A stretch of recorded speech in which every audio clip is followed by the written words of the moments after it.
খুঁজবো। তেজ, তেজ ছাড়া দাও। তেজ, আমার কেন মনে হচ্ছে কেউ আমায় ফলো করছে।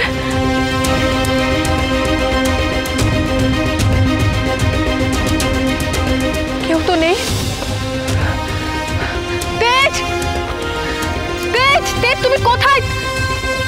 তেজ, তেজ, তেজ প্লিজ সাড়া দাও। তেজ, রুক্মিণী, রুক্মিণী দি, রুক্মিণী, রুক্মিণী দি, ওই দিকটা দেখবে? হ্যাঁ ওই দিকটা দেখি। হ্যাঁ। রুক্মিণী দি। বৌদিকে খুঁজে না পেলে ঝিনুকের চোখে মুখে যে অস্থিরতা থাকার কথা সেটা রুক্মিণীর জন্য কেন আছে? মনে হচ্ছে যেন ঝিনুক ওনার সাথে খুব অ্যাটাচ হয়ে গেছে। রুক্মিণী, প্রীতম বাবু আমায় খুঁজছেন। না না, কিছুতে যাওয়া যাবে না। আমাকে যে করে হোক আগে তেজকে খুঁজতে হবে।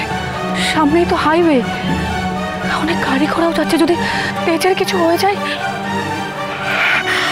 তেজ, তেজ, তেজ তুমি কোথায়? তেজ,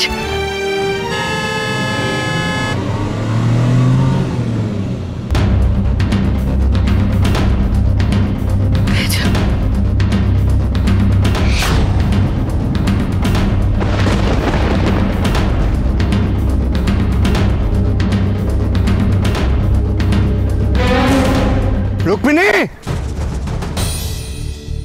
পেলে? দুজনকে আমি কোথাও দেখতে পেলাম না। এখানে খুঁজে পাবেও না। আরে এতদিন পর দুজন ভালোবাসার মানুষ এক হয়েছে। আমার মনে হয় কি বলতো, দাদাভাই বৌদি পালিয়েছে। তোমাকে কতবার বলবো? হ্যাঁ, তোমাকে আমি কতবার বলবো যে উনি তোমার বৌদি নন, উনি রুক্মিণী। আজ প্রীতম বাবুর সঙ্গে ওনার আশীর্বাদ। কোনোভাবে যদি সে আশীর্বাদটা ভেস্তেছে, আমি কিন্তু তোমার দাদাভাইকে ছাড়বো না।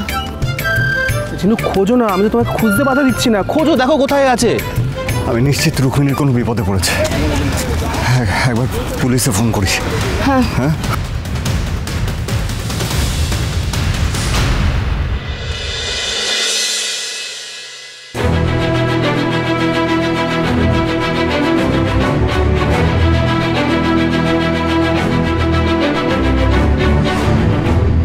আরে আপনারা সবাই এরকম থমথমে মুখ করে দাঁড়িয়েছেন কেন? আর তেজের আশীর্বাদই বা হচ্ছে না কেন? কি করে হবে, কারণ ভাই তো পালিয়ে গেছে। হ্যাঁ, ভাই ওকে কোনোদিনও বিয়ে করবে না, আমি জানতাম। না বেশ করেছে। না চুপ কর না, কি হচ্ছেটা কি? কেন কেন এরকম করে কেউ বলে দিচ্ছিস না? মেয়েটা এত কষ্ট পাচ্ছে। ও মা, কেন বলবো না গো? হ্যাঁ, আমি তো এতবার করে ওকে বারণ করেছিলাম। আর ওর মাথায় একদম বুদ্ধি নেই। এই শোনো, এই যে মেয়ে, তুমি না খুব বোকা। তোমাকে দাঁড়াও তো, আমি তোমাকে কতবার বারণ করেছিলাম যে আমার ভাইয়ের পেছনে আর করবে না, কোনো লাভ হবে না। দিল তো আশীর্বাদের দিনকে একদম বুড়ো আঙুল দেখিয়ে চলে গেল। তো তাও তোমার লজ্জা নেই না? তুমি এখানে দাঁড়িয়ে আছো, কিসের জন্য দাঁড়িয়েছো? তো হ্যাংলা কেন গো? ভাইকে বিয়ে করার জন্য এখনো দাঁড়িয়ে আছো? বিদায় হতে এখান থেকে রাক্ষসী কোথাকার। জোসনা দিদি ভাই, তুই হচ্ছেটা কি? আমি তোকে শেষবারের মতো বলছি, চুপ কর তুমি। কি ভুল বলেছি? আচ্ছা আমার একটা আচ্ছা, তেজ যাওয়ার পরে ও তো কষ্ট পেয়েছে, ও তো ভালোবাসতো তেজকে। কি ভালোবাসে না ছাই? শোনো, আমার ভাইকে একমাত্র একজনই মন প্রাণ দিয়ে ভালোবাসতো, সেটা হলো সুধা, বুঝেছো? তেজ, তেজ, তেজ, তেজ, তেজ তুমি এটা কি করলে? তেজ কেন করলে এরকম? তেজ, তেজ তোমার যদি কিছু হয়ে যায় তাহলে আমি মরে যাবো। তেজ, তেজ,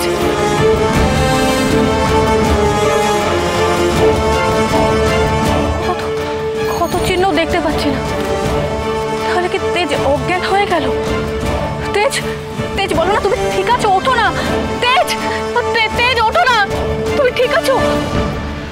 আমি জানতাম সুধা তুমি আসবে। আমি জানতাম তুমি আসবে। যেই দেখবে তেজ বসু মল্লিক বিপদে আছে, আসতে বাধ্য হবে। কি কি নয়, তেজ বসু মল্লিক চ্যালেঞ্জটা জিতে গেল।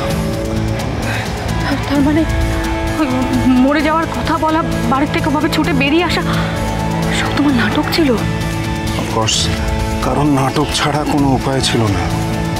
আমি জানতাম তো রুক্মিণী সেনগুপ্ত নিজের আশীর্বাদ ছেড়ে তেজ বসু মল্লিককে বাঁচাতে আসবে না। আসবে শুধু একজন, সুধাময়ী বসু মল্লিক, আমার সুধা।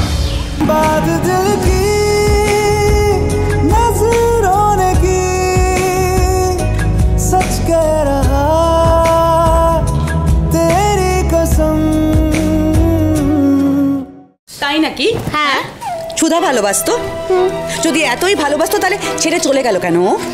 আর এই যে আজকে যাকে তোরা সুধা বলে ভাবছিস, সে যদি সত্যি সুধা হতো তাহলে তার তেজের জন্য কষ্ট হতো না? এভাবে কষ্ট পেতে দিতে হবে ছেলেটাকে? আরে ও তাহলে নিজের পরিচয়টা দিয়ে সবটা মিটমাট করে নিত জ্যোৎস্না, বোঝ সেটা কি হলো? আর দাদা ভাইয়েরও তো পাগলামির শেষ নেই। যেখানে আমরা সবাই বুঝতে পারছি যে ওই মেয়েটা বৌদিদি নয়, সেখানেও কিছুতেই মানতে চাইছে না। মরিচিকা ধাওয়া করার মতো ওর পিছনে ছুটে চলেছে। আরে বাবা, একজন গেলেও তো আরেকজন এসেছে, তাকে বিয়ে করে নতুন করে সংসার শুরু কর। তা না, একেবারে শুধু সুধা সুধা সুধা। আসলে কি বলো তো অনিমেষ, সবাই না ভালোবাসার মর্মটা ঠিক বোঝে না। কেউ কেউ আছে যারা নিজের ভালোবাসার জন্য নিজের সবটুকু উজাড় করে দিতে পারে, আর তোমার মতো কেউ কেউ আছে যার ভালোবাসা পায় তাকেই নিংড়ে শেষ করে দিতে পারে। তরিতা, চান্স পেলেই না আমাকে খোঁচা মেরে কথা বলাটা এবার বন্ধ করো প্লিজ। কি হচ্ছে কি এগুলো? হ্যাঁ, দেখছিস বাড়িতে এত অশান্তি, তার মধ্যে তোরা কি শুরু করলি বলতো? বিরক্ত লাগে। ও দিদি ভাই, আমার না খুব ভয় করছে জানো তো, এত বেলা হয়ে গেলো এখনো তেজ এলো না। এই আশুতোষ, বাবা একটু খবর নাও না, কি হলো না হলো এখনো এলো না ছেলেটা। আচ্ছা, আমি দেখছি। 1 মিনিট, আমি আগে তেজকে একটা ফোন করে দেখি। ওকে যদি ফোনে না পাই তাহলে আমি নিজে ওকে ফিরিয়ে আনতে যাবো আচার্য বাড়ি।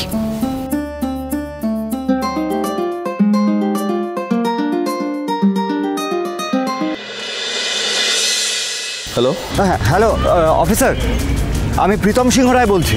সরি, আমি আরেকবার আপনাকে বিরক্ত করতে বাধ্য হচ্ছি। না না, বিরক্ত করার কোনো ব্যাপার নেই। কি হয়েছে বলবেন? তোরই ঠিক আছে তো? হ্যাঁ হ্যাঁ, তোরই ঠিক আছে, কিন্তু রুক্মিণী। রুক্মিণী কি? আপনাদের তো আজকে আশীর্বাদ।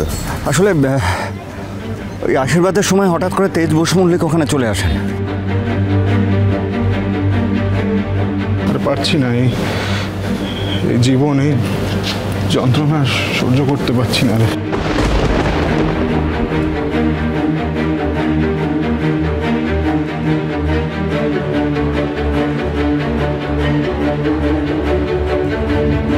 দাঁড়ান দাঁড়ান দাঁড়ান, আমি আসছি। আমাকে 15 মিনিট দিন, আমি আসছি, এখনই আসছি। কি হয়েছে?